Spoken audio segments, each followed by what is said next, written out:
नमस्कार, आप देख रहे हैं वीके न्यूज। मैं हूं दिवाकर विक्रम सिंह।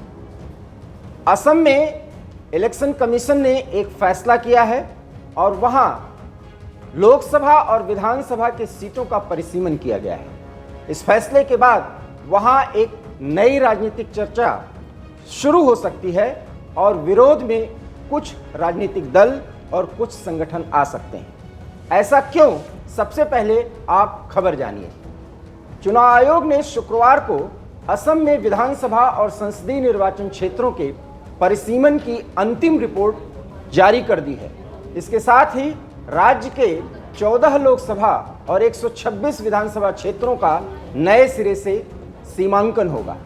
वहीं 1 लोकसभा और 19 विधानसभा सीटों के नाम भी बदल गए हैं। परिसीमन से मुस्लिमों में खलबली मच गई है। जिन सीटों के नाम बदले हैं, सबसे पहले उन्हें जानिए। 1 लोकसभा सीट का नाम काजीरंगा होगा। इसके अलावा 19 में से 1 विधानसभा क्षेत्र का नाम मानस कहलाएगा। ये नाम राज्य के 2 बाघ समृद्ध यूनेस्को विश्व धरोहर स्थलों के नाम पर रखे गए हैं। नई परिसीमन में राज्य के 28 विधानसभा सीटों को अनुसूचित जाति अनुसूचित जनजाति के लिए आरक्षित घोषित किया गया है। इनमें से 5 विधानसभा सीटों के मुस्लिम बहुल होने के कारण यहां से हमेशा अल्पसंख्यक समुदाय से विधायक चुने जाते रहे। अब ये आरक्षित कैटेगरी में आ गए हैं। चुनाव आयोग ने बयान में कहा है कि राज्य की 19 विधानसभा और 2 लोकसभा निर्वाचन क्षेत्र अनुसूचित जनजाति के लिए आरक्षित किए गए हैं। वहीं राज्य में 1 लोकसभा और 9 विधानसभा क्षेत्र एससी के लिए आरक्षित किए गए हैं। इससे पहले विधानसभा में एसटी के लिए आरक्षित सीटें 16 और एससी के लिए 8 सीटें निर्धारित की गई थी। हम आपको बता दें कि बोडोलैंड क्षेत्र में विधानसभा क्षेत्रों की संख्या 11 से बढ़ाकर 15 कर दी गई है।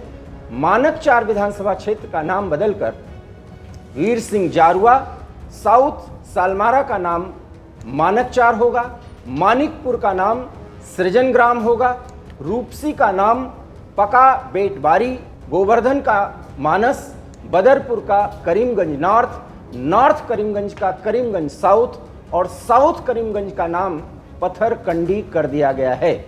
निर्वाचन आयोग ने कहा है कि सबसे निचली प्रशासनिक इकाई को ग्रामीण क्षेत्रों में गांव और शहरी क्षेत्रों में वार्ड के रूप में लिया गया है। इसके अनुसार गांव और वार्ड को पहले जैसा ही रखा गया है। जिन मुस्लिम बहुल क्षेत्रों को आरक्षित घोषित किया गया है, वहां से अब मुस्लिम उम्मीदवार चुनाव नहीं लड़ सकेंगे। परिसीमन को लेकर राज्य के मुख्यमंत्री हेमंत बिस्वा शर्मा का कहना है कि अंतिम अधिसूचना में लोगों की मांगों के अनुरूप राज्य सरकार की ओर से रखे गए कुछ सुझावों को स्वीकार किया गया है। उन्होंने ये भी कहा, हमारे कुछ अनुरोध मान लिए गए हैं। 2021 के विधानसभा चुनाव में बीजेपी के चुनावी वादों में परिसीमन एक प्रमुख मुद्दा था, वो हमने पूरा कर लिया है, उस लक्ष्य को प्राप्त कर लिया है, ये मुख्यमंत्री हेमंत बिस्वा शर्मा ने कहा है। बहरहाल अब परिसीमन के बाद कई ऐसे सीटों से मुस्लिम उम्मीदवार जो जीता करते थे, अब वो चुनाव में भाग ही नहीं ले सकेंगे और एससी एसटी के आरक्षण पर अब बोडो समुदाय के लोग बहुत खुश हैं। वहां पर भारी संख्या में मुस्लिम आबादी है और ऐसे में इस आरक्षण के बाद वहां वो अपने उम्मीदवार नहीं खड़ा कर सकेंगे। इसका मतलब साफ है कि हेमंत बिस्वा शर्मा जिस अंदाज में अब ये बयान दे रहे हैं कि उन्हें मुस्लिमों का वोट नहीं चाहिए, हालांकि वो सबके लिए काम करते रहेंगे। सवाल ये है कि जिस असम में डेमोग्राफी को चेंज करने की तमाम कवायदें पिछले कई दशकों से की जाती रही हैं, वहां पर इलेक्शन कमीशन के इस फैसले के बाद मुस्लिम समुदाय से और क्या प्रतिक्रिया आती है और वो किस तरीके से इस परिसीमन का विरोध कर सकते हैं और क्या इसका कोई असर आगे चुनाव आयोग पर पड़ेगा, ये भी देखना दिलचस्प होगा। लेकिन अब इतना तय है कि कई ऐसे सीट जहां पर मुस्लिम उम्मीदवार ही खड़े होते थे और वो चुनाव में जीतते थे, अब वो न तो खड़े हो सकेंगे और न चुनाव जीत पाएंगे।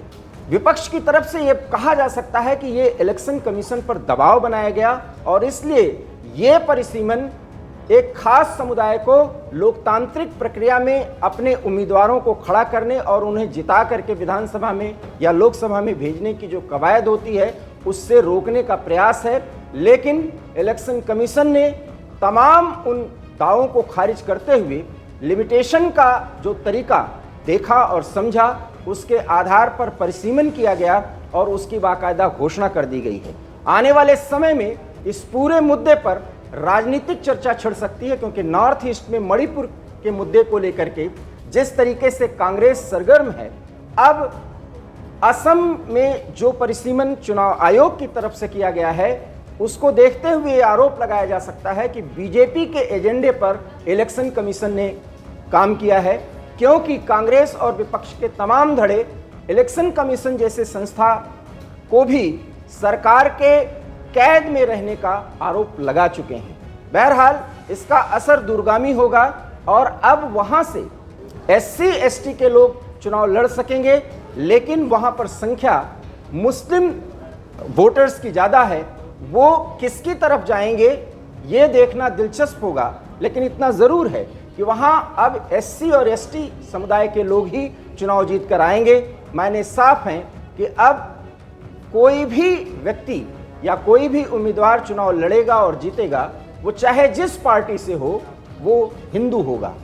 एक डेमोग्राफिक चेंज की जो भी बातें असम में की जाती रही हैं उस पर ये एक करारा प्रहार है, और अगर इसमें सफलता मिल जाती है तो हेमंत बिस्वा शर्मा जिस तरीके के दावे कर रहे हैं वो उसमें पूरी तरह से सफल नजर आ रहे हैं। लेकिन मुस्लिम समुदाय के लोगों की तरफ से चुनाव के पहले या इस घटनाक्रम के बाद उनकी प्रतिक्रिया तीखी होगी, वो कोई मूवमेंट भी चला सकते हैं, ये भी माना जा सकता है, इसकी भी आशंका है। लेकिन इसका असर आने वाले चुनाव में जरूर पड़ेगा। फिलहाल मुझे दीजिए इजाजत। नमस्कार। वीके न्यूज, राष्ट्र के नाम।